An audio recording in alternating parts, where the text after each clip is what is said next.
let's talk about glycemic index. Bah, bah, bah, bah, bah. Now, it's a good thing for you to go ahead and take a look at, especially if you're going to do meal prepping, especially, you know what I mean, you want to watch your blood sugar. I'm pretty sure diabetics pay attention to this a lot as far as blood sugar levels. What this means is, depending on what type of food you eat, let's say, I don't know the index by heart, so this is strictly for example purposes. This is not, it's science, but it's not, the whole science. I'm just gonna give a general view about it, okay? So, what's blue?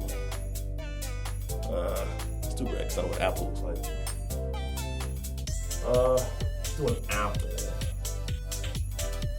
Looks like almost a heart. Bam.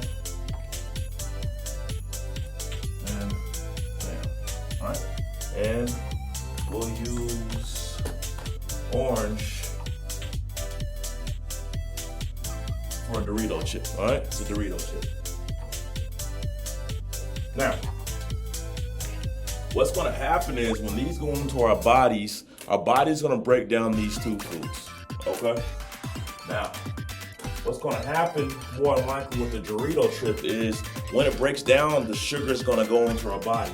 So the Dorito chip is sugar levels are going to spike and hurry up and go back down. Okay? This is going to, our blood sugar level is going to spike very, very, very high, very fast.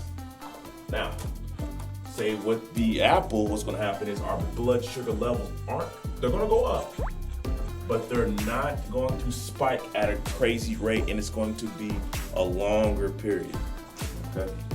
Now, why is this important? This is important because where's the sugar gonna go? You know what I'm saying?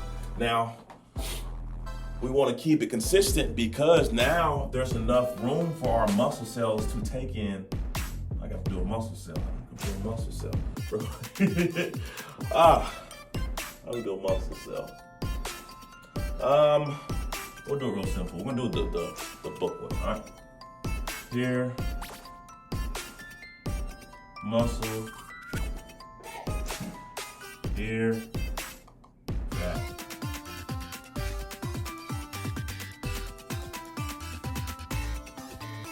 All right.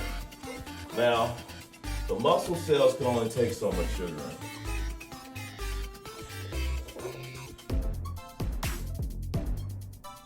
And these doors are going to get crowded. So what are they going to do when it gets too crowded? They're going to go to the path of least resistance, and that's going to be the fat cells. And the fat cell is greedy.